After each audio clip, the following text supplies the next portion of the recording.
सत श्री अकाल। तुसीं देख रहे हो TV Punjab. Program Punjab now च तुहाडा स्वागत है। अजे तक वो मामला ना रुकिया ना उहदी चर्चा बंद हुई, सगों दिन प्रति दिन कदम कुछ अगे वध रहे ने। भारत कैनेडा के दरम्यान संबंधां नूं लैके जिहड़ा रेड़का शुरू होया, गल इत्थों तक पहुँच गई है कि कैप्टन अमरिंदर सिंह ने एक अंग्रेजी अखबार दे विच लिखदा है आर्टिकल, और उस आर्टिकल दे विच जस्टिन ट्रूडो नूं घेरिया। कुछ गल्लां वो भी करतियां जिहड़ियां 2018 की मुलाकात के दरम्यान उन्होंने जस्टिन ट्रूडो नाल कीतियां सीगियां। और इहदे तो इलावा भारत सरकार ने थोड़ियां जिहियां सख्तियां वरतनियां शुरू कीतियां NIA के थ्रू। गुरपतवंत सिंह पन्नू ते हरदीप सिंह निज्जर, इन्हां दी पंजाब विचली प्रॉपर्टी जिहड़ी है उन्होंने जब्त किया जा रहा। नोटिस चस्पा कर दिते गए ने इन्हां दियां प्रॉपर्टीज़ दे उत्ते। मतलब हुण कहानी किसी होर तरीके नाल अगे वधदी नज़र आ रही है। इत्थे दी पॉलिटिक्स ते कैनेडा दी पॉलिटिक्स इस मुद्दे नूं गंभीर किवें बना रही है, उहदे बारे आपां चर्चा करनी है। ते चर्चा इस गल दी भी करांगे, सुखबीर बादल होरां ने कुछ नुकते इहो जिहे मुख मंत्री भगवंत मान होरां दे अगे रख दिते आ। आधार बनाया आ वो 50,000 करोड़ के करजे नूं, जिहदे बारे पिछले दिनी चिट्ठी लिख के गवर्नर बनवारी लाल पुरोहित होरां ने भगवंत मान होरां नूं एक तरीके नाल दुचित्ती च फसाता है कि हाँ कमा या ना कमा। इहदे तो इलावा जिक्र इस गल का भी करना कि राजस्थान तो एक तस्वीर निकल के आई है। वो तस्वीर ने कई तरीके के सवाल पैदा कर दिते कि आखिर राजनीति किहड़े पासे नूं जा रही है। राजस्थान की भाजपा औखी है उस तस्वीर तो, क्यों औखी है आपां इहदा भी जिक्र करना। ते पंजाब दे इन्हां हालातां दे विच जदों कैनेडा की चर्चा चलदी है, सियासी समीकरण किवें बदल रहे हैं, किवें 2024 नूं लैके इस वेले परिस्थितियां जिहड़ियां ने वो थोड़ियां जिहियां मूल मुद्दों तो हट के इस वल किदां ਜਿਹੜੀਆਂ ਉਹ ਕੇਂਦਰਿਤ ਹੋ ਰਹੀਆਂ ਨੇ। तमाम ਨੁਕਤਿਆਂ ਦੇ ਉੱਤੇ ਆਪਾਂ ਕਰਨੀ ਹੈ ਚਰਚਾ ਕਰਨ ਲਈ ਮੇਰੇ ਨਾਲ ਮੌਜੂਦ ਰਹਿਣਗੇ ਸੀਨੀਅਰ ਪੱਤਰਕਾਰ ਰਾਜੀਵ ਭਾਸਕਰ ਜੀ। ਭਾਸਕਰ ਸਾਹਿਬ ਜੀ ਆਇਆਂ। बहुत बहुत शुक्रिया जसवीर जी। ਭਾਸਕਰ ਸਾਹਿਬ ਆਪਾਂ ਫਿਰ ਕੈਨੇਡਾ ਤੋਂ ਹੀ ਇੱਕ ਵਾਰ ਫਿਰ ਸ਼ੁਰੂਆਤ ਕਰਾਂਗੇ ਪ੍ਰੋਗਰਾਮ ਦੀ, ਕਿਉਂਕਿ ਇੱਕ ਆਰਟੀਕਲ ਅੰਗਰੇਜ਼ੀ ਅਖਬਾਰ ਦੇ ਵਿੱਚ ਲਿਖਦੇ ਨੇ ਕੈਪਟਨ ਅਮਰਿੰਦਰ ਸਿੰਘ, ਔਰ ਕੈਪਟਨ ਅਮਰਿੰਦਰ ਸਿੰਘ ਇੱਥੋਂ ਤੱਕ ਕਹਿ ਦਿੰਦੇ ਆ ਕਿ ਇਹ ਬਿਲਕੁਲ ਜੋ ਕੁਝ ਜਸਟਿਨ ਟਰੂਡੋ ਕਰ ਰਹੇ ਨੇ ਬਿਨਾਂ ਸਬੂਤਾਂ ਤੋਂ ਉਹ ਉਦਾਂ ਹੀ ਆ ਜਿੱਦਾਂ ਕਹਿ ਦੋ ਜੀ ਕੇਤਲੀ ਤਾਂ ਕਾਲੀ ਹੈ, ਉਹਨੂੰ ਤਾਂ ਸਵਾਹ ਲੱਗੀ ਹੋਈ ਹੈ। ਇਹ ਜਾਣ ਬੁੱਝ ਕੇ ਕਹਿੰਦੇ ਇਲਜ਼ਾਮ ਧਰੇ ਜਾ ਰਹੇ ਆ, ਜੇ ਤੱਥ ਹੈ ਨਹੀਂ ਤੇ ਫਿਰ ਬੋਲਣ ਦੀ ਲੋੜ ਨਹੀਂ ਸੀ। ਸਿਰਫ ਤੇ ਸਿਰਫ ਉਹ ਆਪਣੀ ਪੋਲਿਟਿਕਸ ਜਿਹੜੀ ਆ ਉੱਥੋਂ ਦੀ, ਜਿਹੜੀ ਉਹਨਾਂ ਦੇ ਪਿਤਾ ਜੀ ਵੀ ਕਰਿਆ ਕਰਦੇ ਸੀਗੇ, ਜਿਹਦਾ ਖਾਮਿਆਜ਼ਾ ਵੀ ਭੁਗਤਣਾ ਪਿਆ ਕਨਿਸ਼ਕ ਕਾਂਡ ਦਾ ਕਰਕੇ, ਉਹ ਕਹਿੰਦੇ ਉਹੀ ਪੋਲਿਟਿਕਸ ਹੁਣ ਇਸ ਵੇਲੇ ਜਸਟਿਨ ਟਰੂਡੋ ਕਰਦਾ। ਅਦਰਵਾਈਜ਼ ਇਹਦੇ ਵਿੱਚ ਕੱਖ ਵੀ ਨਹੀਂ ਹੈ। देखो कैप्टन अमरिंदर सिंह ने जो कुछ भी लिखा एक अंग्रेजी अखबार के आर्टिकल के वो कोई नवी नहीं है। भारत दे विच तकरीबन इस गल नूं एक आम व्यक्ति भी जानता है कि जस्टिन ट्रूडो ना इस मुद्दे नूं लैके जो मुद्दे की सच्चाई मुद्दे के बारे दिते हुए सबूतों का जिक्र ना करते हुए इस गल नूं पोलिटिकल एंगल नाल ज़्यादा देखा जा रहा, भावें कैनेडा होए भावें इंडिया होए। कैनेडा दे विच सारे जानते हैं कि जस्टिन ट्रूडो ना न्यू डेमोक्रेटिक पार्टी के बलबूते के उत्ते सपोर्ट नाल एक माइनोरिटी वाली सरकार चला रहे हैं। माइनोरिटी वाली सरकार मतलब टोटल 170 सीटां चाहिए है सरकार बनाने वास्ते, और उन्होंने कोल फिलहाल 157 सीटां हैगियां, और 24 सीटां वाली न्यू डेमोक्रेटिक पार्टी जिहदे लीडर जगमीत सिंह हैगे ने, और जगमीत सिंह उन्होंने खालिस्तान के सपोर्टर हैगे ने। भावें अज उन्होंने एक ट्विटर से मैसेज पा के गुरपतवंत सिंह पन्नू उन्होंने उस दी हुई धमकी जिहदे विच उन्होंने कहा सी कि हिंदुओं को तुसीं कनेडा तो बाहर चले जाओ, उसका खंडन किया, और हिंदू कम्यूनिटी के लोगों को आश्वासित करने की कोशिश की है जगमीत सिंह उन्होंने कि तुसीं सेफ हो, और कैनेडा के इदां दी कोई भी हालात नहीं है जिहदे करके उन्होंने किसी किस्म तो डरन की लोड़ है। अज आपां कित्थे खड़े हैं कैनेडा वाले और इंडिया के इन्हां मुद्दों के उत्ते। G20 दे विच जो बाइडन दे नाल इस मुद्दे के उत्ते गल हुई थी, US के ऑफिशियल सोर्सेज भी कह रहे हैं। हुण I5 कंट्रीज सबूतों की गल कर रही है, भारत सबूतों की मांग कर रहा है, और इत्थे सारी गल्लां दे विच एक गल निकल के आ रही है कि जिहड़े इंडियन हाई कमीशन कैनेडा दे विच हैगी है उहदे विच कुछ कॉल कुछ संदेश कुछ ईमेल लीक हुई हैं, जिहदे बिहाफ दे उत्ते यह गल कही जा रही है, अगे वधाई जा रही है कि इंडियन गौरमेंट का हरदीप सिंह निज्जर की हत्या दे विच हत्थ सीगा। तुसीं यह देखो कि भावें कैनेडा उन्हां सबूतां नूं आधार बना के जे अगे वधदी है ਤੇ ਕਿਸੇ ਨਾ ਕਿਸੇ ਜਗ੍ਹਾ ਸਨੂਪਿੰਗ ਦੇ ਆਰੋਪ ਵੀ ਕੈਨੇਡੀਅਨ ਗਵਰਨਮੈਂਟ ਦੇ ਉੱਤੇ ਲੱਗਦੇ ਨੇ। ਕਾਰਨ ਕਿ ਇੰਡੀਅਨ ਹਾਈ ਕਮਿਸ਼ਨ ਦੀ ਸਪਾਈਂਗ ਜਾਂ ਫਿਰ ਫੋਨ ਟੈਪਿੰਗ ਜਾਂ ਫਿਰ ਉਹਨਾਂ ਦੇ ਈਮੇਲ ਰਿਕਾਰਡ ਨੂੰ ਬਿਨਾਂ ਇਜਾਜ਼ਤ ਖੰਗਾਲਿਆ ਨਹੀਂ ਜਾ ਸਕਦਾ। ਔਰ ਆਪਣੇ ਆਪ ਵਿੱਚ ਵਿਆਨਾ ਐਗਰੀਮੈਂਟ ਜਿਹਦੇ ਵਿੱਚ ਇੱਕ ਤਰੀਕੇ ਨਾਲ ਗਾਈਡਲਾਈਨਸ ਤੈਅ ਕੀਤੀ ਜਾਈ ਸੀ ਕਿ ਦੋ ਦੇਸ਼ਾਂ ਦਾ ਕੀ ਰਿਲੇਸ਼ਨ ਤੇ ਕਿੱਦਾਂ ਡੂਜ਼ ਐਂਡ ਡੋਂਟਸ ਉਹਦੇ ਵਿੱਚ ਬੜੇ ਸਪੈਸੀਫਿਕਲੀ ਤਰੀਕੇ ਨਾਲ ਲਿਖੇ ਹੋਏ ਨੇ। ਹੁਣ ਇਹਨਾਂ ਆਧਾਰ ਦੇ ਉੱਤੇ ਕੀਤੀ ਹੋਈ ਗੱਲਾਂ ਕਿੰਨੀ ਕੁ ਅੱਗੇ ਜਾ ਸਕਦੀਆਂ? ਭਾਵੇਂ ਅਸੀਂ ਇਹ ਮੰਨਦੇ ਹਾਂ ਕਿ ਕੈਨੇਡਾ ਕੋਈ ਛੋਟੀ ਕੰਟਰੀ ਨਹੀਂ ਹੈਗੀ, ਅਸੀਂ ਇਹ ਵੀ ਮੰਨਦੇ ਹਾਂ ਕਿ ਕੈਨੇਡਾ ਭਾਰਤ ਦੀ ਦੁਸ਼ਮਣ ਕੰਟਰੀ ਵੀ ਨਹੀਂ ਹੈਗੀ। ਹਜੇ ਤੱਕ ਕੈਨੇਡਾ ਔਰ ਭਾਰਤ ਦੇ ਰਿਲੇਸ਼ਨ ਬੜੇ ਫਰੈਂਡਲੀ ਰਹੇ ਨੇ ਔਰ ਇਸ ਟਾਈਮ ਉਹ ਰਿਸ਼ਤੇ ਉਸ ਤੋਂ ਵੀ ਜ਼ਿਆਦਾ ਬੁਰੇ ਵਕਤ ਤੋਂ ਗੁਜ਼ਰ ਰਹੇ ਨੇ ਜਿੰਨੇ ਕੋ ਰਿਸ਼ਤੇ ਸਾਡੇ ਪਾਕਿਸਤਾਨ ਦੇ ਨਾਲ ਹੈ। ਪਾਕਿਸਤਾਨ ਦੇ ਨਾਲ ਇੱਦਾਂ ਦੇ ਮੁੱਦੇ ਦੇ ਉੱਤੇ ਕਈ ਵਾਰ ਪਾਕਿਸਤਾਨ ਕੋਈ ਸਬੂਤ ਨਹੀਂ ਦਿੰਦਾ।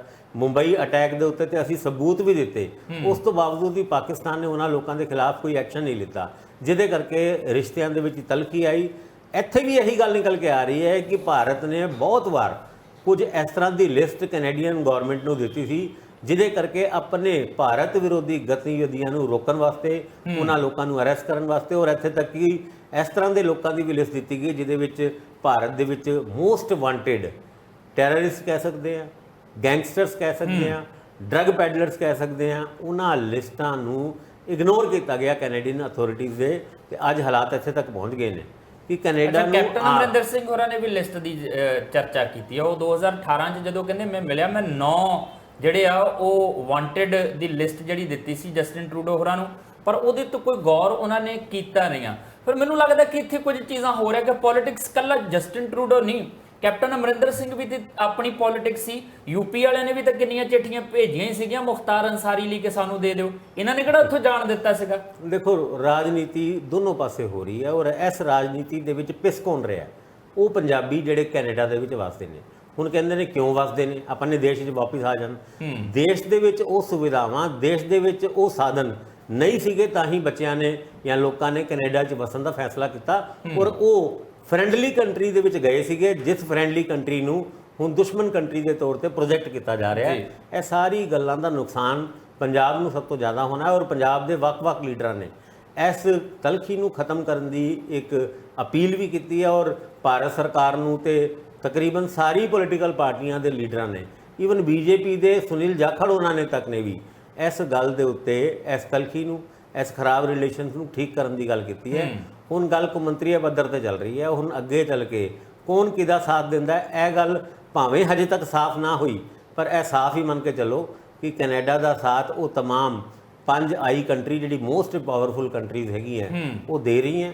ਤੇ ਭਾਰਤ ਨੂੰ ਇਸ ਮੁੱਦੇ ਦੇ ਉੱਤੇ ਵੀ ਆਪਣੀ ਰਣਨੀਤੀ ਸਪਸ਼ਟ ਕਰਨੀ ਪਏਗੀ, ਕਿਉਂਕਿ ਵੀਜ਼ੇ ਬੰਦ ਕਰਨ ਤੋਂ ਔਰ ਐਡਵਾਈਜ਼ਰੀ ਜਾਰੀ ਕਰਨ ਤੋਂ ਕਾਫੀ ਅੱਗੇ ਜਾਣਾ ਪਏਗਾ। ਇੱਕ ਉਹ ਸਟੈਂਡ ਜਿਹੜਾ ਭਾਰਤ ਇਸ ਮੁੱਦੇ ਤੇ ਲੈਣਾ ਚਾਹੀਦਾ ਜਾਂ ਲੈਣਾ ਚਾਹੁੰਦਾ ਹੈ, ਉਹ ਇੱਕ ਸਪਸ਼ਟ ਰੂਪ ਨਾਲ ਅੱਗੇ ਵਧਣਾ ਚਾਹੀਦਾ। ਔਰ ਕੈਨੇਡਾ ਨੂੰ ਵੀ ਜੇ ਭਾਰਤ ਦੇ ਉੱਤੇ ਲਗਾਏ ਗਏ ਐਲੀਗੇਸ਼ਨਸ ਦੇ ਉੱਤੇ ਕੋਈ ਦਮ ਹੈ ਤੇ ਸਬੂਤਾਂ ਦੇ ਆਧਾਰ ਦੇ ਉੱਤੇ ਅੱਗੇ ਵਧਣਾ ਪਏਗਾ। ਅਸੀਂ ਸਬੂਤ ਮੰਗ ਰਹੇ ਹਾਂ, ਉਹ ਸਬੂਤ ਨਹੀਂ ਦੇ ਰਹੇ।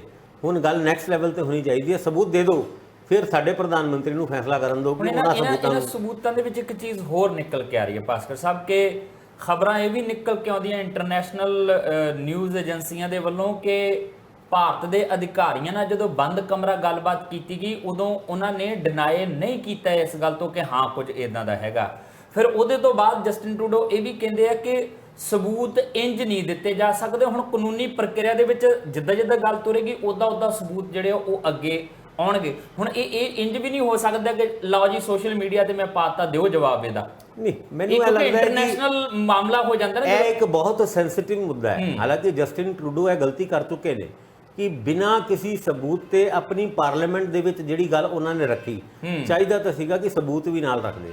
ਹੋ ਸਕਦਾ ਕਈ ਵਾਰ ਸਬੂਤ ਦੇਣ ਤੇ, ਵੈਸੇ ਤੇ ਇਹਨਾਂ ਗੱਲਾਂ ਦੇ ਵਿੱਚ ਜੋ ਅਸੀਂ ਪਹਿਲੇ ਵੀ ਜ਼ਿਕਰ ਕਰ ਚੁੱਕੇ ਹਾਂ ਕਿ ਉਹ ਸੀਨੀਅਰ ਡਿਪਲੋਮੈਟ ਦਾ ਨਾਂ ਇਹਨਾਂ ਨੇ ਡਿਕਲੇਅਰ ਕਰਤਾ ਸੀ, ਜਿਹਦੇ ਉੱਤੇ ਇਹ ਅੰਦੇਸ਼ਾ ਸੀਗਾ ਕਿ ਹਰਦੀਪ ਸਿੰਘ ਦੀ ਹੱਤਿਆ ਦੇ ਕਤਲ ਦੇ ਮਾਮਲੇ ਦੇ ਵਿੱਚ ਇਹਨਾਂ ਦਾ ਹੱਥ ਹੈਗਾ। ਨਾਰਮਲੀ ਜਿੱਦਾਂ ਦੇ ਰਿਲੇਸ਼ਨ ਸਾਡੇ ਕੈਨੇਡਾ ਦੇ ਨਾਲ ਹੈਗੇ ਨੇ, ਉਹਦੇ ਵਿੱਚ ਇਹ ਉਮੀਦ ਕੈਨੇਡਾ ਤੋਂ ਨਹੀਂ ਕੀਤੀ ਜਾ ਸਕਦੀ ਸੀ ਕਿ ਉਹ ਉਸ ਡਿਪਲੋਮੈਟ ਦਾ ਨਾਂ ਦੱਸ ਦੇਣਗੇ। ਹੁਣ ਗੱਲ ਅੱਗੇ ਵੱਧ ਗਈ ਹੈ ਔਰ ਖਾਸ ਕਰਕੇ ਜੇ ਕੌਮਾਂਤਰੀ ਪੱਧਰ ਦੇ ਉੱਤੇ ਰਣਨੀਤੀ ਤੇ ਰਾਜਨੀਤੀ ਨੂੰ ਦੇਖੀਏ ਤੇ ਫਿਰ ਉਹ 5 ਦੇਸ਼ ਇੰਡੀਆ ਦੇ ਨਾਲ ਇਸ ਟਾਈਮ ਰਿਲੇਸ਼ਨ ਖਰਾਬ ਨਹੀਂ ਕਰਨਾ ਚਾਹਣਗੇ, ਕਿਉਂਕਿ ਇੰਡੀਆ ਅੱਗੇ ਹੀ ਯੂਕਰੇਨ ਤੇ ਰਸ਼ੀਆ ਦੇ ਮਾਮਲੇ ਦੇ ਵਿੱਚ ਰਸ਼ੀਆ ਤੋਂ ਤੇਲ ਹੀ ਨਹੀਂ ਖਰੀਦ ਰਿਹਾ, ਹੁਣ ਜਿਹੜੀ ਸਾਰੀ ਖਰੀਦ ਫਰੋਦ ਰੁਪਏ ਦੇ ਵਿੱਚ ਹੋ ਰਹੀ ਹੈ, ਔਰ ਖਰੀਦ ਫਰੋਦ ਰੁਪਏ ਦੇ ਵਿੱਚ ਹੋਣੀ ਸ਼ੁਰੂ ਹੋ ਜਾਏ ਤੇ ਡਾਲਰ ਕਿਸੇ ਨਾ ਕਿਸੇ ਜਗ੍ਹਾ ਇਗਨੋਰ ਹੁੰਦਾ ਹੈ। ਔਰ ਇਸ ਲੜਾਈ ਨੂੰ ਡਾਲਰ ਨੂੰ ਇਗਨੋਰ ਕਰਨ ਦੀ ਵੀ ਇਹ ਲੜਾਈ ਦੇ ਤੌਰ ਤੇ ਦੇਖਿਆ ਜਾ ਸਕਦਾ ਹੈ, ਕਿਉਂਕਿ ਜੇ ਸਾਡੀ ਅਰਥ ਵਿਵਸਥਾ ਦੇ ਵਿੱਚ ਜਾਂ ਸਾਡੇ ਰੁਪਏ ਨੂੰ ਕੌਮਾਂਤਰੀ ਪੱਧਰ ਦੇ ਉੱਤੇ ਮਾਨਤਾ ਮਿਲਣੀ ਸ਼ੁਰੂ ਹੋ ਗਈ ਤੇ ਕਿਸੇ ਨਾ ਕਿਸੇ ਜਗ੍ਹਾ ਅਸਰ ਡਾਲਰ ਤੇ ਪਏਗਾ। ਇਸ ਲੜਾਈ ਨੂੰ ਉਸ ਡਾਲਰ ਤੇ ਪਏ ਹੋਏ ਇੰਪੈਕਟ ਦੇ ਤੌਰ ਤੇ ਵੀ ਦੇਖਿਆ ਜਾ ਸਕਦਾ ਹੈ। ਕੌਮਾਂਤਰੀ ਪੱਧਰ ਦੇ ਉੱਤੇ ਕੀ ਉਹ ਡਿਵੈਲਪਡ ਨੇਸ਼ਨ I5 ਕੰਟਰੀਜ਼ ਕੀ ਭਾਰਤ ਦੇ ਨਾਲ ਬਿਨਾਂ ਕਿਸੇ ਸਬੂਤਾਂ ਤੋਂ ਕੋਈ ਅੱਗੇ ਤਣਾਅ ਚਾਹੇਗੀ, ਕਿਉਂਕਿ ਕਈ ਵਾਰ ਓਵਰ ਐਸਟੀਮੇਟ ਕਰਨਾ, ਉਹ ਵੀ ਖਾਸ ਕਰਕੇ ਤਦ ਜਦ UN ਸਿਕਿਉਰਿਟੀ ਕਾਉਂਸਲ ਦੇ ਵਿੱਚ ਅਸੀਂ ਪਰਮਾਨੈਂਟ ਮੈਂਬਰਸ਼ਿਪ ਭਾਲਦੇ ਹੋਣ।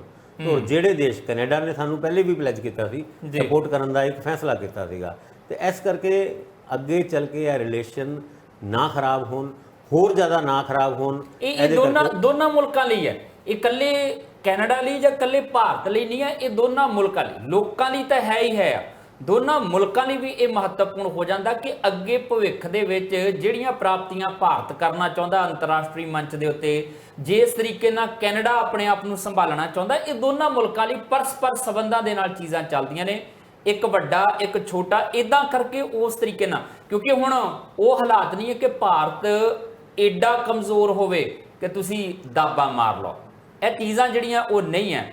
ਤੇ ਐਡਾ ਸੁਖਾਲਾ ਇਹ ਵੀ ਨਹੀਂ ਹੈ ਕਿ ਜੇ ਅਸੀਂ ਇੱਥੇ ਇੱਕ ਅੰਤਰਰਾਸ਼ਟਰੀ ਮਾਰਕੀਟ ਹੋਣ ਦੇ ਨਾਤੇ ਕਹੀਏ ਕਿ ਸਾਡੀ ਮੰਨ ਲਈ ਜਾਏਗੀ, ਸਾਰਿਆਂ ਨੂੰ ਜ਼ਰੂਰਤ ਹੈਗੀ ਆ ਸਾਡੀ, ਤਾਂ ਬਹੁਤ ਸਾਰੇ ਮੰਚ ਇਦਾਂ ਦੇ ਹੋਣਗੇ ਜਿੱਥੇ ਸਾਨੂੰ ਵੱਖਰੇ ਵੱਖਰੇ ਮੁਲਕਾਂ ਦੀ ਲੋੜ ਪਏਗੀ, ਜਿੱਥੇ ਸਮਰਥਨ ਦੀ ਲੋੜ ਪੈਗੀ ਅੰਤਰਰਾਸ਼ਟਰੀ ਮਾਮਲਿਆਂ ਦੇ ਵਿੱਚ, ਫਿਰ ਉੱਥੇ ਸਾਨੂੰ ਵੀ ਦਿੱਕਤਾਂ ਆ ਸਕਦੀਆਂ ਨੇ। ਪਰ ਇਸ ਸਭ ਦੇ ਦਰਮਿਆਨ ਦੋ ਚੀਜ਼ਾਂ, ਗੁਰਪਤਵੰਤ ਸਿੰਘ ਪੰਨੂ ਤੇ ਹਰਦੀਪ ਸਿੰਘ ਨਿੱਜਰ ਦੀ ਪ੍ਰਾਪਰਟੀ ਜ਼ਬਤ ਹੋਣੀ ਤੇ ਪੰਜਾਬ ਦੀ ਸਿਆਸਤ ਦੇ ਵਿੱਚ ਇੱਕ ਨਵਾਂ ਮੋੜ ਆਉਣਾ, ਆਪਾਂ ਇਹਦੇ ਤੇ ਚਰਚਾ ਕਰਨੀ ਹੈ ਨਿੱਕੇ ਜਿੰਨੇ ਵਿਰਾਮ ਤੋਂ ਬਾਅਦ।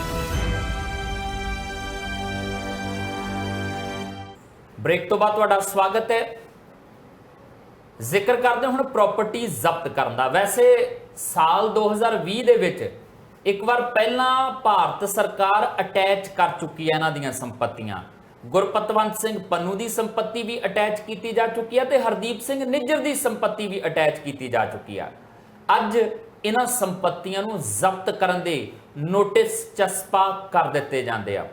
ਭਾਸਕਰ ਸਾਹਿਬ, ਇਹ ਗੱਲ ਹੁਣ ਉਧਰਲੇ ਪਾਸੇ ਨੂੰ ਵੀ ਤੁਰ ਰਹੀ ਹੈ ਕਿ ਜਿਹਦੇ ਕਰਕੇ ਸਾਰਾ ਕੁਝ ਹੋ ਵਾਪਰਿਆ, ਜਿਹਦਾ ਕਰਕੇ ਹਾਲਾਤ ਜਿਹੜੇ ਆ ਉਹ ਇਦਾਂ ਦੇ ਹੋ ਗਏ ਕਿ ਹਰਦੀਪ ਸਿੰਘ ਨਿੱਜਰ ਦਾ ਕਤਲ ਹੁੰਦਾ, ਕੈਨੇਡਾ ਕੁਝ ਹੋਰ ਕਹਿੰਦਾ, ਗੁਰਪਤਵੰਤ ਪੰਨੂ ਉੱਥੇ ਵਸਦੇ ਹਿੰਦੂਆਂ ਲਈ ਕੁਝ ਹੋਰ ਕਹਿ ਦਿੰਦਾ। ਹੁਣ ਉਹਦੇ ਤੋਂ ਗਾਂ ਫਿਰ ਜਿਹੜੀ ਇੱਧਰ ਪ੍ਰਾਪਰਟੀ ਹੈ ਉਹਨੂੰ ਜ਼ਬਤ ਕਰ ਲਿਆ NIA ਨੇ, ਔਰ ਇਹ ਚੀਜ਼ਾਂ ਜਿਹੜੀਆਂ ਨੇ ਇਸ ਵੇਲੇ ਕੀਤੀਆਂ ਜਾਣੀਆਂ, ਕਿਉਂਕਿ 2 ਸਾਲ ਪਹਿਲਾਂ ਅਟੈਚ ਤਾਂ ਕੀਤੀ ਸੀ ਸੰਪਤੀ, ਐਨ ਇਸ ਸਮੇਂ ਤੇ ਇਹ ਕਿਸੇ ਖਾਸ ਫੋਕਸ ਕਰਕੇ ਇਹਨੂੰ ਕੀਤਾ ਗਿਆ ਜਾਂ ਇੱਕ ਪ੍ਰਕਿਰਿਆ ਆ ਉਹ 2 ਸਾਲ ਬਾਅਦ ਹੋਣੀ ਸੀ, ਜੇ ਇਹ ਚੀਜ਼ਾਂ ਨਾ ਵੀ ਹੁੰਦੀਆਂ ਤਾਂ ਵੀ ਹੋਣੀ ਸੀ।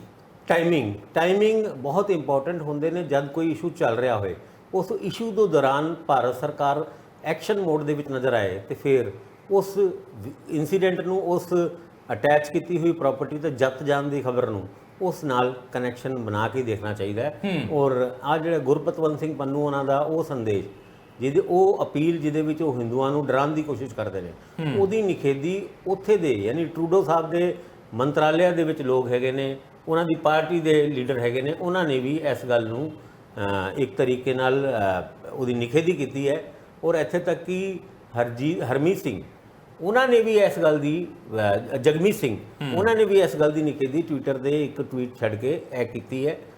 ਹੁਣ ਗੱਲ ਹੈਗੀ ਹੈ ਕਿ ਗੁਰਪਤਵੰਤ ਸਿੰਘ ਪੰਨੂ ਉਹਨਾਂ ਦੀ ਪ੍ਰਾਪਰਟੀ 2 ਸਾਲ ਬਾਅਦ ਕਿਉਂ ਅਟੈਚ ਹੋ ਗਈ ਹੈ, ਇਹ ਕਾਨੂੰਨੀ ਪ੍ਰਕਿਰਿਆ ਦਾ ਪਾਰਟ ਤੇ ਹੈ। ਇੱਥੇ ਇੱਕ ਸਵਾਲ ਵੀ ਉੱਠਦਾ ਹੈ ਕਿ ਭਾਰਤ ਸਰਕਾਰ ਨੇ ਅੱਜ ਤੱਕ ਗੁਰਪਤਵੰਤ ਸਿੰਘ ਪੰਨੂ ਨੂੰ ਬਤੌਰ ਟੈਰਰਿਸਟ ਔਰ ਸਿੱਖ ਫੋਰ ਜਸਟਿਸ ਨੂੰ ਬਤੌਰ ਟੈਰਰਿਸਟ ਆਊਟਫਿਟ ਡਿਕਲੇਅਰ ਕਰਨ ਤੋਂ ਬਾਅਦ ਕੀ ਉਹਦੇ ਇੱਥੇ ਦੱਸ ਦਈਏ ਬੈਨ ਕੀਤੀ ਹੋਈ ਆ ਭਾਰਤ ਦੇ ਵਿੱਚ ਇਹ ਸੰਸਥਾ, ਸਿੱਖ ਫੋਰ ਜਸਟਿਸ ਭਾਰਤ ਦੇ ਵਿੱਚ ਬੈਨ ਆ ਇਹ। ਉਸ ਤੋਂ ਬਾਅਦ ਕੀ ਅਮਰੀਕਾ ਦੇ ਨਾਲ ਉਹਦੀ ਐਕਸਟ੍ਰਾਡੀਸ਼ਨ ਦੀ ਕੋਈ ਕਾਰਵਾਈ ਕਰਨ ਦੀ ਭਾਰਤ ਨੇ ਮੰਗ ਕੀਤੀ? ਇਹ ਬੜਾ ਮਹੱਤਵਪੂਰਨ ਸਵਾਲ ਹੈ। ਕਿਉਂ ਨਹੀਂ ਕੀਤੀ, ਹੁਣ ਵੀ ਕਿਉਂ ਨਹੀਂ ਕੀਤੀ? ਔਰ ਕੈਨੇਡਾ ਨੇ ਉਸ ਗੁਰਪਤਵੰਤ ਸਿੰਘ ਪੰਨੂ ਉਹਨਾਂ ਦੀ ਇਹ ਜਿਹੜੀ ਰੀਸੈਂਟ ਅਪੀਲ ਹੈ ਉਸ ਤੋਂ ਬਾਅਦ ਕੋਈ ਐਕਸ਼ਨ ਲਿੱਤਾ? ਖਾਸ ਕਰਕੇ ਉਹਨਾਂ ਦੇ ਦੇਸ਼ ਦੇ ਵਿੱਚ ਹੀ ਕਿਸੇ ਇੱਕ ਖਾਸ ਵਰਗ ਨੂੰ ਡਰਾਉਣ ਦੀ ਕੋਸ਼ਿਸ਼ ਦੇ ਮੁੱਦੇ ਦੇ ਉੱਤੇ ਟਰੂਡੋ ਸਾਹਿਬ ਕਿਉਂ ਚੁੱਪ ਨੇ? ਟਰੂਡੋ ਸਾਹਿਬ 25 ਤਰੀਕ ਨੂੰ ਇੰਡੀਅਨ ਹਾਈ ਕਮਿਸ਼ਨ ਦੀ ਸਿਕਿਉਰਿਟੀ ਵਾਸਤੇ ਕੀ ਸਟੈਪਸ ਲੈ ਰਹੇ ਨੇ। ਗੁਰਪਤਵੰਤ ਸਿੰਘ ਪੰਨੂ ਉਹਨਾਂ ਦੀ ਕੈਨੇਡਾ ਦੇ ਵਿੱਚ ਆ ਕੇ ਨਫ਼ਰਤ ਫੈਲਾਉਣ ਦੇ ਮਾਮਲੇ ਦੇ ਵਿੱਚ ਟਰੂਡੋ ਸਾਹਿਬ ਕਿਉਂ ਚੁੱਪ ਰਹੇ? ਇਹ ਸਾਰੇ ਸਵਾਲ ਹੁਣ ਟਰੂਡੋ ਸਾਹਿਬ ਦੇ ਕੀਤੇ ਹੋਏ ਸਵਾਲਾਂ ਤੋਂ ਵੀ ਵੱਡੇ ਹੁੰਦੇ ਜਾ ਰਹੇ ਨੇ।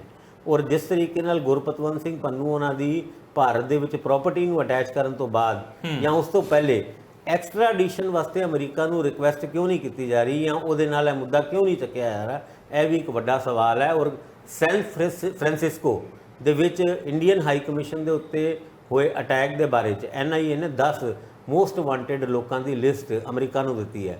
ਉਸ ਲਿਸਟ ਦੇ ਉੱਤੇ ਅਮਰੀਕਾ ਕੀ ਐਕਸ਼ਨ ਲਾ ਰਿਹਾ? 26 ਜਨਵਰੀ ਨੂੰ ਅਮਰੀਕਾ ਦੇ ਰਾਸ਼ਟਰਪਤੀ ਜੋ ਬਾਈਡਨ ਉਹਨਾਂ ਨੂੰ ਭਾਰਤ ਸਰਕਾਰ ਨੇ ਇਨਵੀਟੇਸ਼ਨ ਭੇਜਿਆ ਬਤੌਰ ਚੀਫ ਗੈਸਟ। ਉਹ ਆਣਗੇ ਤੇ ਇਹਨਾਂ ਮੁੱਦਿਆਂ ਦੇ ਵੀ ਹੱਲ ਕਰਕੇ ਜਾਣਗੇ ਜਾਂ ਫਿਰ ਨੈਸ਼ਨਲ ਸਿਕਿਉਰਿਟੀ ਐਡਵਾਈਜ਼ਰ ਜਿਹੜੇ ਇਹ ਬਿਆਨ ਤੇ ਵਾਈਟ ਹਾਊਸ ਤੋਂ ਛੱਡਦੇ ਨੇ ਕਿ ਅਸੀਂ ਕੈਨੇਡਾ ਦੇ ਲਾਏ ਹੋਏ ਐਲੀਗੇਸ਼ਨਸ ਦੇ ਮਾਮਲੇ ਦੇ ਵਿੱਚ ਗੰਭੀਰ ਹਾਂ, ਕੋਆਪਰੇਟ ਕਰ ਰਹੇ ਹਾਂ, ਕੰਸਲਟ ਕਰ ਰਹੇ ਹਾਂ, ਇੰਡੀਆ ਦੇ ਨਾਲ ਗੱਲਬਾਤ ਵੀ ਕਰ ਰਹੇ ਹਾਂ ਕਿ ਉਹ ਵੀ ਇਸ ਮੁੱਦੇ ਨੂੰ ਨਿਪਟਾਉਣ ਦੀ ਕੋਸ਼ਿਸ਼ ਕਰਨ ਗੱਲਬਾਤ ਦੇ ਜ਼ਰੀਏ ਔਰ ਜੁਆਇਨ ਕਰਨ ਇਨਵੈਸਟੀਗੇਸ਼ਨ ਤਾਂ ਕਿ ਇਸ ਮੁੱਦੇ ਦੇ ਉੱਤੇ ਸਿੱਟਾ ਨਿਕਲ ਕੇ ਆਏ। ਜੇ ਕੋਈ ਸਿੱਟਾ ਕੱਢ ਕੇ ਹੀ ਬੈਠਾ ਹੋਏ ਤੇ ਫਿਰ ਉਹਦੇ ਨਾਲ ਇਨਵੈਸਟੀਗੇਸ਼ਨ ਜੁਆਇਨ ਕਰਕੇ ਤੁਸੀਂ ਕਿੱਦਾਂ ਦੇ ਹੋਰ ਸਿੱਟੇ ਕੱਢ ਲਓਗੇ? ਇਹ ਵੀ ਇੱਕ ਸਵਾਲ ਹੈਗਾ। ਇਹ ਸਾਰੀ I5 ਕੰਟਰੀਜ਼ ਦੀ ਗੱਲ, ਕਿਉਂਕਿ I5 ਕੰਟਰੀਜ਼ ਵਾਰ-ਵਾਰ ਇਹ ਗੱਲ ਕਹਿ ਰਹੀਆਂ ਕਿ ਜਿਹੜੇ ਕੈਨੇਡਾ ਦੇ ਜਸਟਿਨ ਟਰੂਡੋ ਉਹਨਾਂ ਇਲਜ਼ਾਮ ਲਾ ਰਹੇ ਨੇ, ਉਹਨਾਂ ਇਲਜ਼ਾਮ ਦੇ ਉੱਤੇ ਦਮ ਹੈ ਔਰ ਅਸੀਂ ਵੀ ਇਨਵੈਸਟੀਗੇਸ਼ਨ ਕਰਕੇ ਕਾਫੀ ਸਾਰੀ ਗੱਲਾਂ ਟਰੂਡੋ ਉਹਨਾਂ ਦੀ ਗਵਰਨਮੈਂਟ ਨੂੰ ਦਿੱਤੀਆਂ। ਅਗਰ ਇਹ ਗੱਲ ਸੱਚ ਹੈ ਤੇ ਫਿਰ ਉਹ I5 ਕੰਟਰੀਜ਼ ਜੁਆਇੰਟਲੀ ਇੰਡੀਆ ਦੇ ਖਿਲਾਫ ਕੋਈ ਸਬੂਤ ਦੇਣਾ ਚਾਹੁੰਦੀ ਹੈ ਤੇ ਦੇਣ, ਪਰ ਕੌਮਾਂਤਰੀ ਪੱਧਰ ਦੇ ਉੱਤੇ ਗੱਲਾਂ ਫੇਸਬੁੱਕ ਦੇ ਜ਼ਰੀਏ ਸਟੇਟਮੈਂਟ ਦੇ ਜ਼ਰੀਏ ਨਹੀਂ ਹੁੰਦੀ। ਕੋਈ ਵੀ ਚੀਜ਼ ਤੁਸੀਂ ਕੋਈ ਚੀਜ਼ ਦੇਣੀ ਹੈ ਤਾਂ ਉਹਨੂੰ ਲਿਖਿਤ ਤੌਰ ਤੇ ਦਿੱਤੀ ਜਾਣੀ ਚਾਹੀਦੀ ਹੈ। ਇਹ ਵੀ G20 ਤੋਂ ਬਾਅਦ ਹੀ ਨਿਕਲ ਕੇ ਆਇਆ ਹੈ ਕਿ ਜੋ ਬਾਈਡਨ ਤੋਂ ਲੈ ਕੇ ਆਸਟ੍ਰੇਲੀਆ ਦੇ, ਫਰਾਂਸ ਦੇ ਹੋਰ ਲੀਡਰਾਂ ਨੇ ਵੀ ਇਹ ਗੱਲ ਉਸ ਮੀਟਿੰਗ ਦੇ ਵਿੱਚ ਉਠਾਈ ਸੀ ਔਰ ਇੰਡੀਆ ਨੇ ਇੱਕ ਤਰੀਕੇ ਨਾਲ ਪੈਂਦੇ ਸੱਟੇ ਉਹਨਾਂ ਇਲਜ਼ਾਮਾਂ ਨੂੰ ਇਨਕਾਰ ਕੀਤਾ ਸੀਗਾ।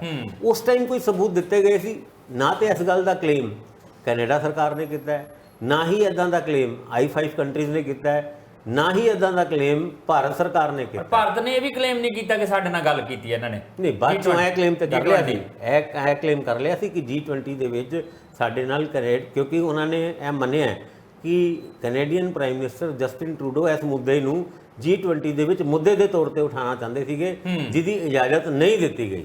ਔਰ G5 ਕੰਟਰੀਜ਼ ਦੇ ਵਿੱਚ ਜਿਹੜੇ ਗਰੁੱਪ 7 ਕੰਟਰੀਜ਼ ਹੈ ਉਹਨਾਂ ਨੇ ਵੀ ਇਸ ਮੁੱਦੇ ਦੇ ਉੱਤੇ ਕੋਈ ਗੱਲ ਕਰਨ ਦੀ ਕੋਸ਼ਿਸ਼ ਨਹੀਂ ਕੀਤੀ। ਜੇ ਕੋਸ਼ਿਸ਼ ਕੀਤੀ ਵੀ ਗਈ ਹੋਏ, ਤੁਹਾਨੂੰ ਯਾਦ ਹੈ ਜੋ ਬਾਈਡਨ ਉਹਨਾਂ ਨੇ ਪ੍ਰੈਸ ਕਾਨਫਰੰਸ ਇੱਥੇ ਨਹੀਂ ਕੀਤੀ, ਜਦ ਕਿ ਇਹ ਕਿਹਾ ਜਾ ਰਿਹਾ ਕਿ ਇੱਥੇ ਉਹਨਾਂ ਨੂੰ ਅਲਾਉ ਨਹੀਂ ਕੀਤਾ। ਔਰ ਵੀਅਤਨਾਮ ਜਾ ਕੇ तमाम ਭਾਰਤ ਦੀ G20 ਮੀਟਿੰਗ ਦੇ ਬਾਰੇ ਉੱਥੇ ਜਾ ਕੇ ਉਹਨਾਂ ਨੇ ਗੱਲ ਕੀਤੀ। ਇਹ ਸਾਰੀ ਗੱਲਾਂ ਸ਼ੱਕ ਦੇ ਦਾਇਰੇ ਦੇ ਵਿੱਚ ਹੈ। ਹੁਣ ਕਈ ਵਾਰ ਸਰਕਾਰਾਂ ਵੀ ਆਪਣੀ ਜਨਤਾ ਨੂੰ, ਆਪਣੀ ਪਬਲਿਕ ਨੂੰ ਉਹ ਗੱਲਾਂ ਦੱਸਦੇ ਆ ਜਿਹੜੀ ਦੱਸਣੀ ਚਾਹੀਦੀ ਹੈ ਔਰ ਜਿਹੜੀ ਨਹੀਂ ਦੱਸਣੀ ਚਾਹੀਦੀ ਉਹਦੇ ਉੱਤੇ ਇੱਕ ਤਰੀਕੇ ਨਾਲ ਬੰਦ ਕਮਰਿਆਂ ਦੇ ਵਿੱਚ ਮੀਟਿੰਗ ਦੇ ਜ਼ਰੀਏ ਗੱਲਬਾਤ ਚੱਲਦੀ ਹੈ। ਹੁਣ ਇਹ ਬੰਦ ਕਮਰੇ ਦੇ ਵਿੱਚ ਹੋਈਆਂ ਗੱਲਾਂ ਕਿੱਥੇ ਤੱਕ ਪਹੁੰਚੀਆਂ ਔਰ ਕੌਣ ਇਹਦੇ ਉੱਤੇ ਪਹਿਲੇ ਬਲਿੰਕ ਕਰਦਾ ਹੈ, ਇਹ ਦੇਖਣ ਵਾਲੀ ਗੱਲ ਹੈ। ਸਭ ਤੋਂ ਵੱਡੀ ਗੱਲ ਭਾਸਕਰ ਸਾਹਿਬ, ਪੰਜਾਬ ਦੀ ਨਾ ਸਿਆਸਤ ਦਾ ਚਿਹਰਾ ਮੋਹਰਾ ਜਿਹਾ ਬਦਲ ਗਿਆ ਇਸ ਘਟਨਾਕ੍ਰਮ ਤੋਂ ਬਾਅਦ।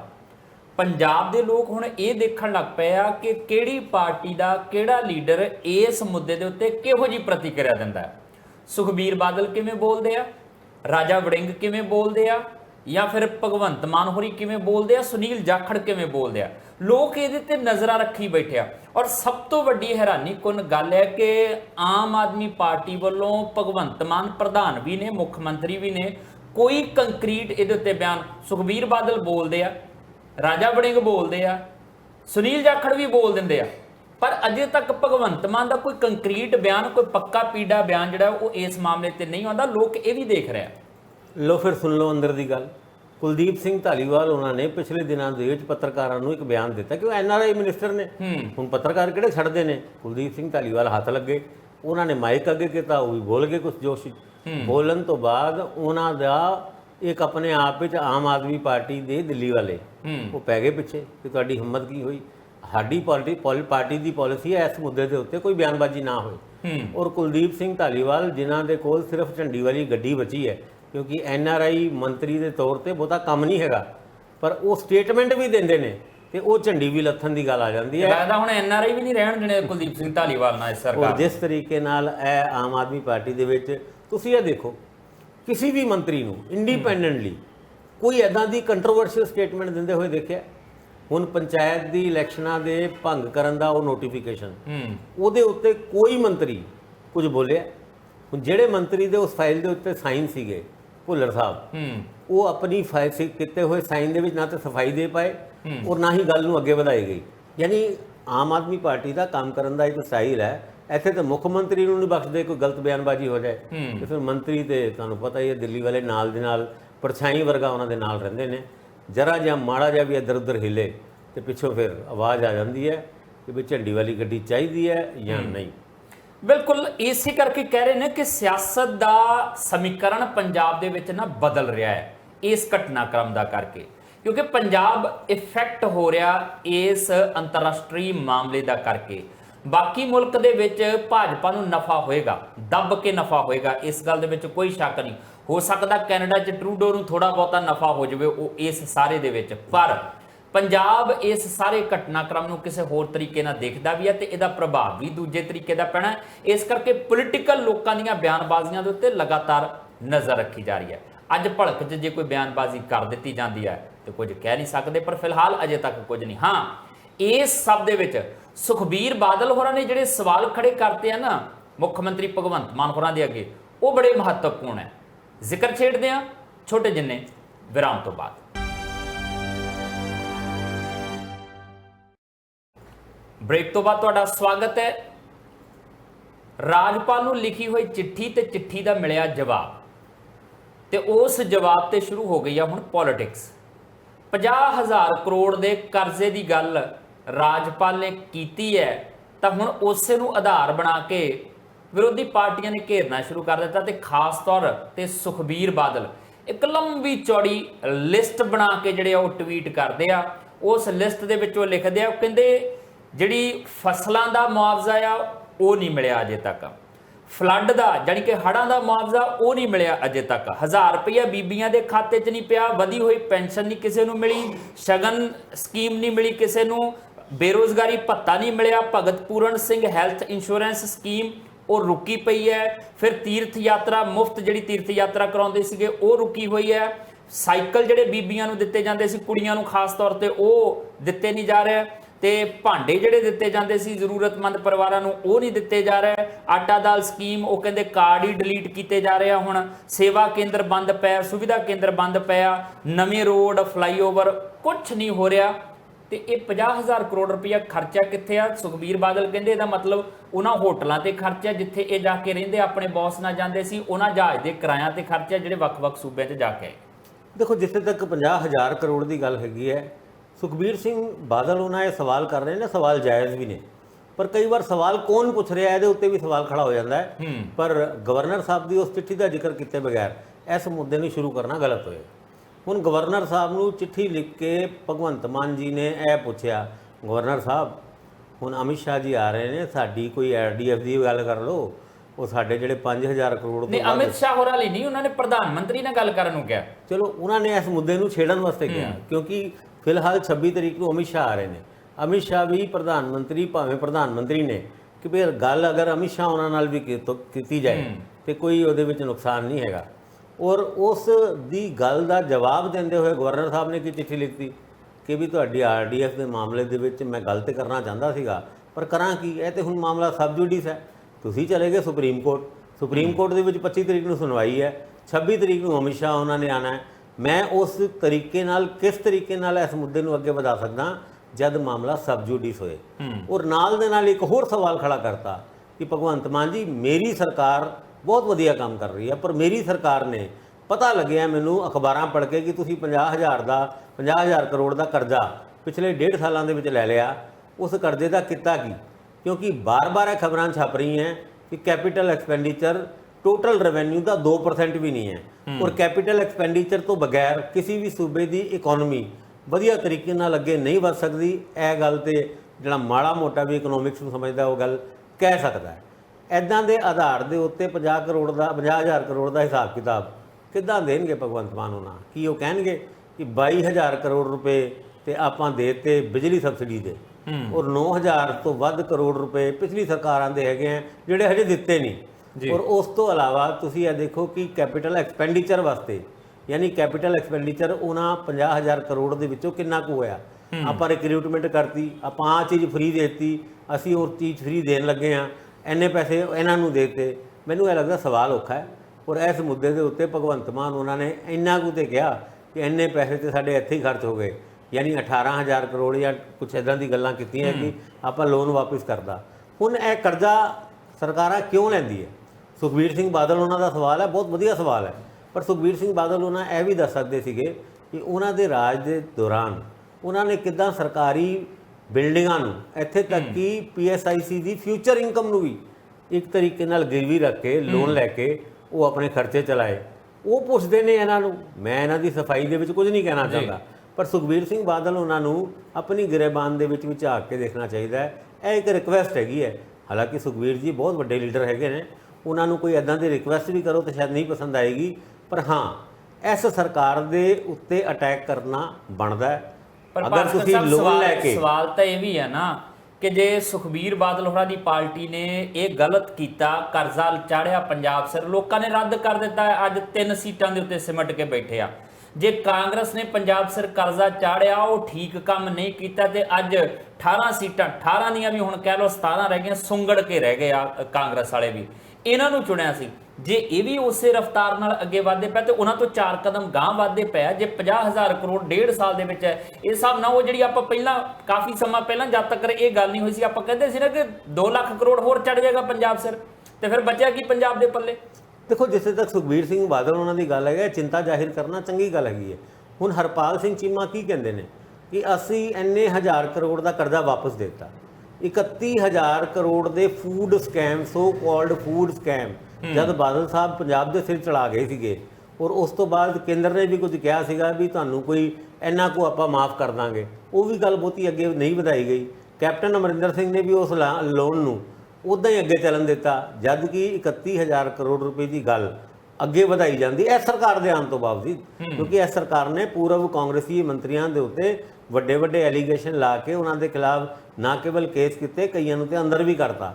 ਪਰ 31000 ਕਰੋੜ ਦੇ ਫੂਡ ਸਕੈਮ ਦੇ ਉੱਤੇ ਹਰਪਾਲ ਚੀਮਾ ਉਹਨਾਂ ਦੀ ਸਿਰਫ ਇਹ ਸਟੇਟਮੈਂਟ, ਅਸੀਂ ਲਾ ਰਹੇ ਹਾਂ 2034 ਤੱਕ ਲਾ ਦਾਂਗੇ, ਯਾਨੀ ਉਹ ਕਰਜ਼ਾ ਅਚਾਨਕ ਹੀ ਤੁਹਾਡੇ ਕਰਜ਼ੇ ਨੂੰ ਬਹੁਤ ਉੱਤੇ ਕਰਦਾ ਹੈ। ਔਰ ਜਦ ਤੁਸੀਂ ਕਰਜ਼ਾ ਲੈ ਕੇ ਕਰਜ਼ੇ ਚੁਕਾਉਣ ਦੀ ਗੱਲ ਕਰਦੇ ਹੋ ਤੇ ਫਿਰ ਮੈਨੂੰ ਉਸ ਸ਼ਖਸ ਦੀ ਯਾਦ ਆਉਂਦੀ ਹੈ ਜਿਹੜਾ ਬੰਦਾ ਪਿੰਡ ਦੇ ਵਿੱਚੋਂ ਇੱਕ ਬੰਦੇ ਤੋਂ ਪੈਸੇ ਲੈ ਕੇ ਦੂਜੇ ਦੇ ਪੈਸੇ ਲੁਟਾਉਂਦਾ ਸੀਗਾ, ਫਿਰ ਅਗਲੇ ਮਹੀਨੇ ਦੂਜੇ ਤੋਂ ਪੈਸੇ ਲੈ ਕੇ ਪਹਿਲੇ ਨੂੰ ਪੈਸੇ ਦੇ ਦਿੰਦਾ ਸੀ। ਯਾਨੀ ਇਹਨੂੰ ਕਹਿੰਦੇ ਆ ਪੰਜਾਬੀ ਦੇ ਵਿੱਚ ਟੋਪੀਆਂ ਘੁਮਾਉਣਾ। ਜੇ ਟੋਪੀਆਂ ਘੁਮਾਉਣ ਵਾਲੀ ਸਰਕਾਰ ਟੋਪੀਆਂ ਘੁਮਾ ਕੇ ਹੀ ਕਰਜ਼ਾ ਲੈ ਕੇ ਕਰਜ਼ਾ ਉਤਾਰਨਾ ਸ਼ੁਰੂ ਕਰ ਦੇਗੀ ਤੇ ਫਿਰ ਸੂਬੇ ਦਾ 3 ਸਾਲ ਬਾਅਦ ਹੋਰ ਕੀ ਹਸ਼ਰ ਹੋਏਗਾ ਉਹਦਾ ਅੰਦਾਜ਼ਾ ਤੁਸੀਂ ਆਪ ਲਾ ਸਕਦੇ ਹੋ। ਇਸ ਕਰਕੇ ਟਾਈਮ ਰਹਿੰਦੇ ਜੇ ਤੁਸੀਂ ਆਪਣੇ ਆਪ ਨੂੰ ਸੰਭਾਲ ਲਓ, ਸੂਬੇ ਨੂੰ ਸੰਭਾਲ ਲਓ। ਔਰ ਉਹ ਕਹਿੰਦੇ ਆ ਵੀ ਸਾਡੀ ਤੇ 92 MLA ਦੀ ਸਰਕਾਰ ਹੈ, ਸਾਡੇ ਉੱਤੇ ਤਾਂ ਕੋਈ ਉਂਗਲ ਨਹੀਂ ਚੱਕ ਸਕਦਾ, ਸਾਨੂੰ ਤਾਂ ਕੁਝ ਕਹਿ ਹੀ ਨਹੀਂ ਸਕਦਾ। ਇਹ 92 MLA ਦੀ ਸਰਕਾਰ ਸਿਰਫ ਇਸ ਕਰਕੇ ਹੈ ਕਿ ਪਹਿਲਿਆਂ ਨੇ ਕੁਝ ਨਹੀਂ ਕੀਤਾ, ਜਿੱਦਾਂ ਜਸਵੀਰ ਜੀ ਕਹਿ ਕੇ ਹਟੇ ਨੇ। ਜੇ ਤੁਸੀਂ ਵੀ ਕੁਝ ਨਹੀਂ ਕਰੋਗੇ ਔਰ ਹਾਲਾਤ ਹੋਰ ਖਰਾਬ ਕਰ ਦੋਗੇ ਤੇ ਇਹ 92 MLA ਕਿਸ ਪਾਰਟੀ ਨੂੰ ਇਹ ਲੋਕ ਵੋਟ ਪਾਣਗੇ ਜਿਨ੍ਹਾਂ ਨੇ 92 MLA ਨੂੰ ਵੋਟ ਪਾਏ ਸੀਗੇ? ਇਹ ਇੱਕ ਬੜਾ ਵੱਡਾ ਸਵਾਲ ਹੈ, ਕਿਉਂਕਿ ਦੂਜੇ ਹਜੇ ਉੱਤੇ ਨਹੀਂ ਆਏ, ਪਹਿਲੇ ਵਾਲੇ ਥੱਲੇ ਜ਼ਰੂਰ ਜਾ ਰਹੇ ਨੇ। ਇਸ ਹਾਲਾਤ ਦੇ ਵਿੱਚ, ਪੋਲੀਟੀਕਲ ਸਿਚੁਏਸ਼ਨ ਦੇ ਵਿੱਚ ਕੋਈ ਤੀਜੀ ਚੌਥੀ ਪਾਰਟੀ ਆ ਗਈ ਤੇ ਉਹ ਬਾਜੀ ਮਾਰ ਜਾਏ ਤਾਂ ਕੋਈ ਵੱਡੀ ਗੱਲ ਨਹੀਂ। ਭਾਸਕਰ ਸਾਹਿਬ, ਜਿੱਥੋਂ ਤੁਸੀਂ ਗੱਲ ਸ਼ੁਰੂ ਕੀਤੀ ਸੀ ਨਾ, ਤੁਸੀਂ ਕਹੇ ਬਹੁਤ ਜ਼ਰੂਰੀ ਆ ਗਵਰਨਰ ਸਾਹਿਬ ਦੀ ਚਿੱਠੀ ਦੇ ਬਾਰੇ ਗੱਲ ਕਰਨੀ ਆ, ਇਹਦੇ ਲਈ ਜੇ ਗੱਲ ਕਰਨੀ ਆ ਤਾਂ ਮੈਂ ਉੱਥੇ ਗੱਲ ਲਿਆ ਕੇ ਖਤਮ ਕਰਨੀ ਚਾਹੁੰਦਾ ਹਾਂ। ਹੁਣ ਮੁੱਖ ਮੰਤਰੀ ਨੇ ਗਵਰਨਰ ਸਾਹਿਬ ਨੂੰ ਚਿੱਠੀ ਲਿਖੀ ਤੇ ਗਵਰਨਰ ਸਾਹਿਬ ਨੇ ਉਹਨਾਂ ਨੂੰ ਜਵਾਬ ਦੇ ਦਿੱਤਾ। ਗੱਲ ਗਾਂਹ ਤੁਰ ਪਈ, ਦੋਨਾਂ ਦੇ ਵਿੱਚ ਇੱਕ ਫਿਰ ਖਿੱਚੋਤਾਣ ਜੀ ਪੈਦਾ ਹੋ ਗਈ ਆ। ਹੁਣ ਜਿੱਦਣ ਹੋਣੀ ਆ ਮੀਟਿੰਗ ਅੰਮ੍ਰਿਤਸਰ ਦੇ ਵਿੱਚ, ਉਦਣ ਦੋਨੋਂ ਨੇ ਇਕੱਠੇ ਬੈਠੇ ਹੋਣਾ, ਕਿਉਂਕਿ ਗਵਰਨਰ ਸਾਹਿਬ ਨੇ ਚੰਡੀਗੜ੍ਹ ਵਾਲੇ ਪਾਸੇ ਹੋਣਾ ਉਹਦੇ ਪ੍ਰਸ਼ਾਸਕ ਦੇ ਤੌਰ ਤੇ ਮੁੱਖ ਮੰਤਰੀ ਭਗਵੰਤ ਮਾਨ ਹੋਰਾਂ ਨੇ ਪੰਜਾਬ ਦੇ ਮੁੱਖ ਮੰਤਰੀ ਦੇ ਤੌਰ ਤੇ ਉੱਥੇ ਆਉਣਾ, ਤੇ ਨਾਲ ਪੇਚ ਫਸਣਾ ਹਰਿਆਣੇ ਦੇ। ਫਿਰ ਉੱਥੇ ਗਵਰਨਰ ਸਾਹਿਬ ਹੋ ਸਕਦਾ ਕਿ ਚਿਤਾਰਨ ਥੋੜਾ ਬਹੁਤਾ ਮੁੱਖ ਮੰਤਰੀ ਭਗਵੰਤ ਮਾਨ ਹੋਰਾਂ ਨੂੰ ਤੇ ਮੁੱਖ ਮੰਤਰੀ ਗਵਰਨਰ ਸਾਹਿਬ ਨੂੰ ਚਿਤਾਰਨਗੇ। ਸਮੱਸਿਆ ਉੱਥੇ ਵੀ ਰਹਿਣੀ ਆਏ। ਦੇਖੋ, ਸਮੱਸਿਆ ਤੇ ਬਹੁਤ ਵੱਡੀ ਹੈ। ਔਰ 26 ਤਰੀਕ ਨੂੰ ਜਦ ਅਮਿਤ ਸ਼ਾਹ ਉਹਨਾਂ ਪੰਜਾਬ ਆਉਣਗੇ ਤੇ ਫਿਰੋਜ਼ਪੁਰ ਦੇ ਵਿੱਚ PGI ਦਾ ਸੈਟੇਲਾਈਟ ਸੈਂਟਰ, ਜਿਹੜੇ ਸੈਟੇਲਾਈਟ ਸੈਂਟਰ ਦਾ ਉਦਘਾਟਨ ਕਰਨ 5 ਜਨਵਰੀ ਨੂੰ ਪਿਛਲੇ ਸਾਲ ਜਿਸ ਤਰੀਕੇ ਨਾਲ ਮੋਦੀ ਜੀ ਆਏ ਸੀ ਔਰ ਉਹਨਾਂ ਨੂੰ ਵਾਪਸ ਗਿਆ ਸੀ, ਕਹਿ ਦੇਣਾ ਆਪਣੇ ਮੁੱਖ ਮੰਤਰੀ ਕੋ ਕਿ ਮੈਂ ਜਿੰਦਾ ਵਾਪਸ ਜਾ ਰਹਾ ਹੂੰ, ਉਹਨਾਂ ਦੇ ਇਹ ਸ਼ਬਦ ਸੀਗੇ ਨਹੀਂ ਸੀਗੇ ਪਰ ਕਥਿਤ ਤੌਰ ਤੇ ਸੀਗੇ ਜੀ। ਉਸ ਤੋਂ ਬਾਅਦ ਹੁਣ ਅਮਿਤ ਸ਼ਾਹ ਉਹਨਾਂ ਦਾ ਪੰਜਾਬ ਆਣਾ ਔਰ ਉਸ ਫਿਰੋਜ਼ਪੁਰ ਦੇ ਵਿੱਚ ਹੀ ਆਣਾ, ਉਹਦੇ ਵਿੱਚ ਉਹ ਜਿਹੜਾ ਥੈਲਾ ਪ੍ਰਧਾਨ ਮੰਤਰੀ ਵਾਲੇ ਜੀ ਪੰਜਾਬ ਵਾਸਤੇ ਲੈ ਕੇ ਆਏ ਸੀ, ਉਹਦੇ ਵਿੱਚੋਂ ਅਮਿਤ ਸ਼ਾਹ ਉਹਨਾਂ ਕੋਈ ਚੀਜ਼ ਕੱਢਣਗੇ ਜਾਂ ਕੋਈ ਪੰਜਾਬ ਨੂੰ ਦੇਣਗੇ, ਪਰ ਉਸ ਮੀਟਿੰਗ ਦੇ ਵਿੱਚ ਰਫੜ ਜ਼ਰੂਰ ਪਏਗਾ। ਪਹਿਲੀ ਮੀਟਿੰਗ ਇਸ ਤੋਂ ਪਹਿਲੇ 9 ਜੁਲਾਈ ਨੂੰ ਜੈਪੁਰ ਦੇ ਵਿੱਚ ਹੋਈ। ਜੈਪੁਰ ਦੇ ਵਿੱਚ ਹੀ ਵੱਖਰੀ ਵਿਧਾਨ ਸਭਾ ਦੇ ਵਾਸਤੇ ਜਗ੍ਹਾ ਮੰਗੀ ਗਈ ਸੀ ਔਰ ਤੁਰੰਤ ਅਮਿਤ ਸ਼ਾਹ ਉਹਨਾਂ ਨੇ ਇਸ ਮੁੱਦੇ ਤੇ ਹਾਂ ਕਰਤੀ ਸੀ। ਹਾਂ ਕਰਨ ਤੋਂ ਬਾਅਦ ਹੁਣ ਜ਼ਮੀਨਾਂ ਦੀ ਅੱਟੀ ਵੱਟੀ ਦਾ ਪੂਰਾ ਖਾਕਾ ਤਿਆਰ ਹੈ ਔਰ ਹੁਣ ਪੰਜਾਬ ਦਾ ਰਿਸਪੌਂਸ ਉਸ ਮੁੱਦੇ ਤੇ ਸਾਡੇ ਮਿੱਟੀ ਦੇ ਮਾਧੋ ਦੱਸਦੇ ਨਹੀਂ ਕਿ ਅਸੀਂ ਉੱਥੇ ਕੀ ਕੀਤਾ ਸੀ ਮੀਟਿੰਗ ਦੇ ਵਿੱਚ, ਅਸੀਂ ਕਿੰਨਾ ਕੁ ਵਿਰੋਧ ਜਤਾਇਆ ਤੇ ਉਹਨਾਂ ਨੇ ਕੋਈ ਵਿਰੋਧ ਨਹੀਂ ਜਤਾਇਆ ਸੀਗਾ, ਬਲਕਿ SYL ਦੇ ਮੁੱਦੇ ਦੇ ਉੱਤੇ ਉਹ ਇਹ ਜ਼ਰੂਰ ਕਹਿ ਆਏ ਸੀ ਕਿ ਸੈਪਰੇਟ ਟ੍ਰਿਬਿਊਨਲ ਬਣਾ ਦਿੱਤਾ ਜਾਏ, ਪਾਣੀ ਸਾਡੇ ਕੋਲ ਹੈ ਨਹੀਂ, ਜੇ ਹੈਗਾ ਤੇ ਚੈੱਕ ਕਰ ਲਓ। ਹਾਲਾਂਕਿ ਇਹ ਵੀ ਗੱਲ ਪੰਜਾਬ ਦੇ ਖਿਲਾਫ ਹੀ ਜਾਂਦੀ ਸੀ ਕਿਉਂਕਿ ਟ੍ਰਿਬਿਊਨਲ ਬਣਾਉਣ ਦਾ ਉਹ ਵੀ ਖਾਸ ਕਰਕੇ ਰਿਪੇਰੀਅਨ ਸਟੇਟ ਦੇ ਖਿਲਾਫ ਕੋਈ ਹੱਕ ਨਹੀਂ ਹੈ ਕੇਂਦਰ ਸਰਕਾਰ ਜਾਂ ਕਿਸੇ ਵੀ ਕੋਰਟ ਨੂੰ। ਬਿਲਕੁਲ, ਬਹੁਤ ਸਾਰੀਆਂ ਚੀਜ਼ਾਂ ਨੇ। ਮਤਲਬ ਹੁਣ ਗੱਲ ਪੰਜਾਬ ਦੀ ਪੋਲਿਟਿਕਸ ਦੇ ਵਿੱਚ ਅਗਾਂਹਵਾਦੀ ਨਜ਼ਰ ਆ ਰਹੀ ਹੈ। ਉਡੀਕ ਕੀਤੀ ਜਾ ਰਹੀ ਹੈ 26 ਤਰੀਕ ਦੀ ਕਿ 26 ਤਰੀਕ ਨੂੰ ਉੱਤਰੀ ਜ਼ੋਨਲ ਕੌਂਸਲ ਦੀ ਮੀਟਿੰਗ ਦੇ ਵਿੱਚ ਹੁਣ ਕੀ ਕੁਝ ਹੁੰਦਾ ਹੈ। ਫਿਲਹਾਲ ਆ 50,000 ਕਰੋੜ ਵਾਲਾ ਰੌਲਾ ਕੁਝ ਜ਼ਿਆਦਾ ਵੱਧਦਾ ਜਾ ਰਿਹਾ, ਪਰ ਇਸ ਸਭ ਦੇ ਵਿੱਚ ਇੱਕ ਰੌਲਾ ਰਾਜਸਥਾਨ ਦਾ ਵੀ ਹੈ। ਇੱਕ ਤਸਵੀਰ ਨੇ ਰਾਜਸਥਾਨ ਦੀ ਸਿਆਸਤ ਦੀ ਤਸਵੀਰ ਨੂੰ ਜਿਹੜਾ ਆ ਉਹ ਹੋਰ ਧੁੰਦਲਾ ਵੀ ਕੀਤਾ ਤੇ ਕੁਝ ਕਲੀਅਰ ਵੀ ਕੀਤਾ, ਪਰ ਇਹ ਤਸਵੀਰ ਭਾਜਪਾ ਨੂੰ ਚੁੱਭਦੀ ਬਹੁਤ ਹੈ। ਕਿਉਂ? ਕਿਹੜੀ ਤਸਵੀਰ? ਜ਼ਿਕਰ ਛੇੜਦੇ ਹਾਂ ਛੋਟੇ ਜਿਹੇ ਵਿਰਾਮ ਤੋਂ ਬਾਅਦ।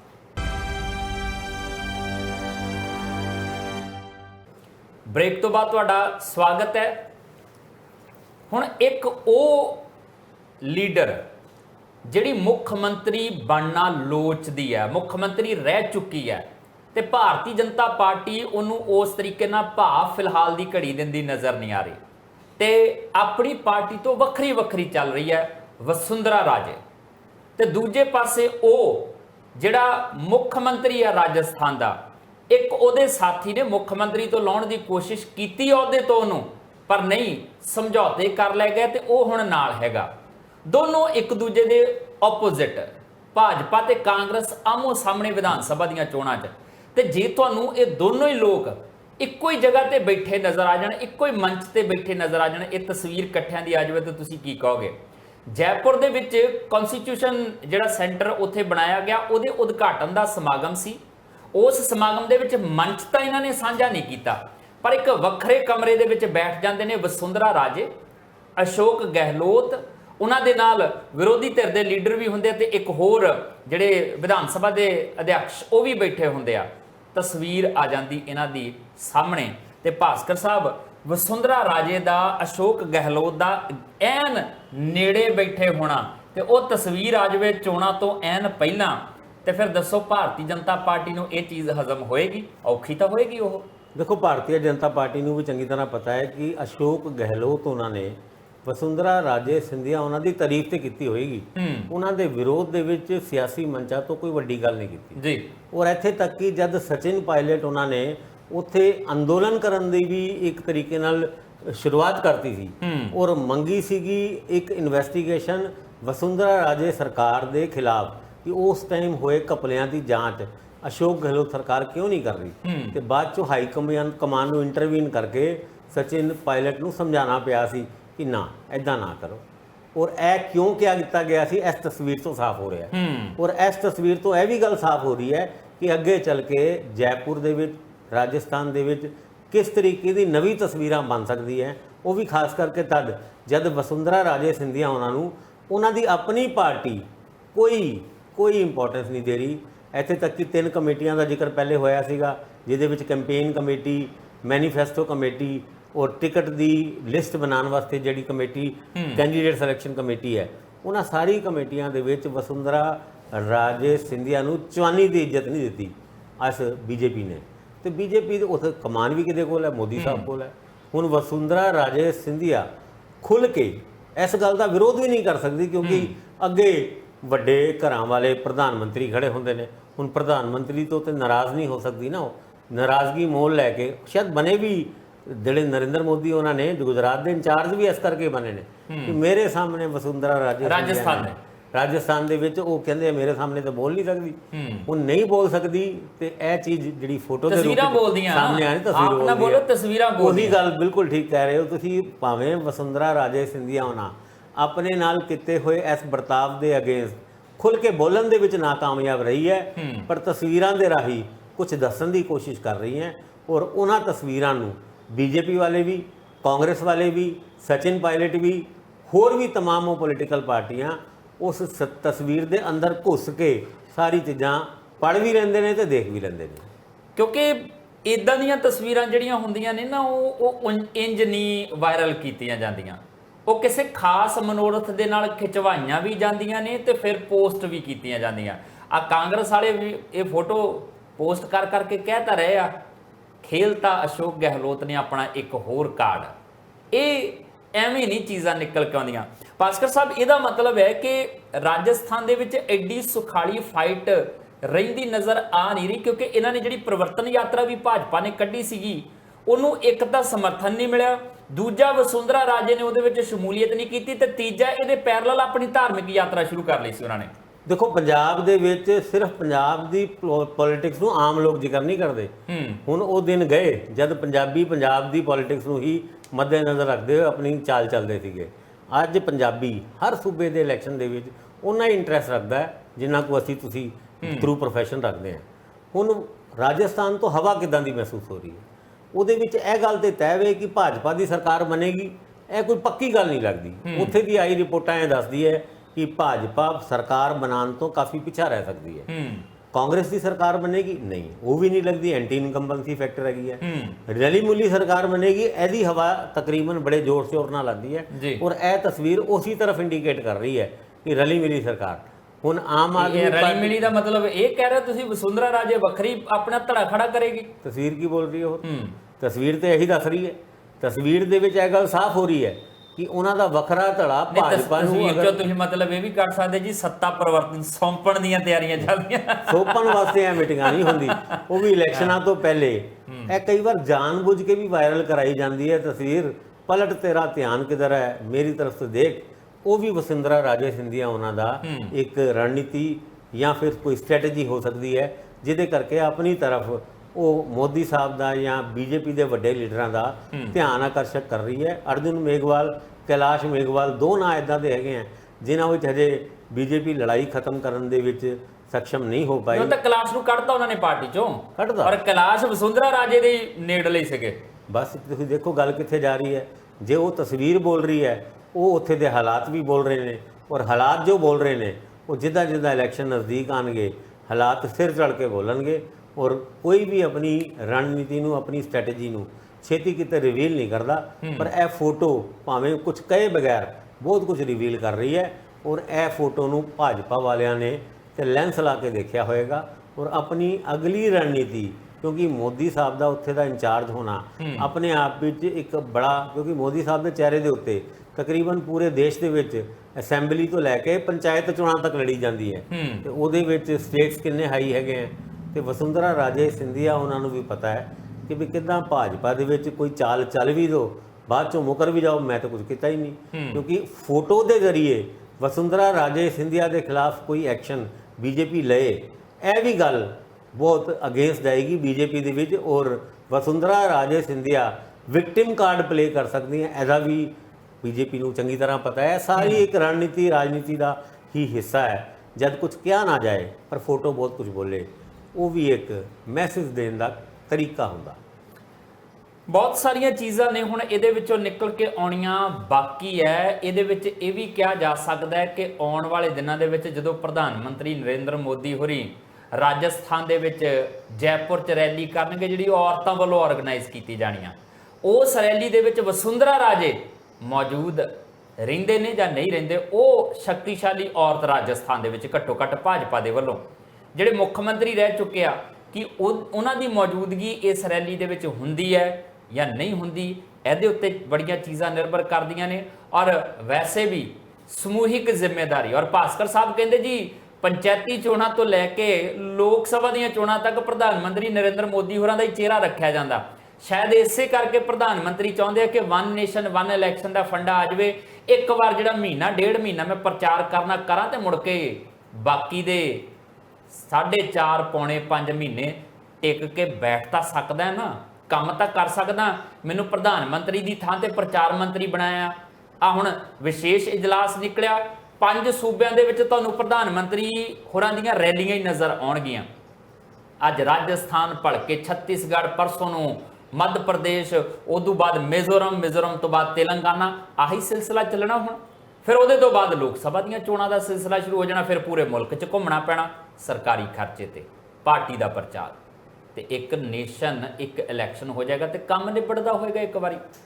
ਪਰ ਖੈਰ ਇਹ ਫਿਲਹਾਲ ਅਜੇ ਚੀਜ਼ਾਂ ਰੁਕੀਆਂ ਰਹਿਣਗੀਆਂ, ਪਰ ਪ੍ਰਚਾਰ ਨਹੀਂ ਰੁਕੇਗਾ, ਪੋਲਿਟਿਕਸ ਨਹੀਂ ਰੁਕੇਗੀ, ਇਹ ਸਿਲਸਿਲਾ ਤਸਵੀਰਾਂ ਦਾ ਨਹੀਂ ਰੁਕੇਗਾ। ਜਿਹੜੀ ਤਸਵੀਰ ਤੇ ਆਪਾਂ ਅੱਜ ਚਰਚਾ ਕੀਤੀ, ਕੁਝ ਨਵੀਆਂ ਤਸਵੀਰਾਂ ਵੀ ਦੇਖਣ ਨੂੰ ਮਿਲ ਗਈਆਂ।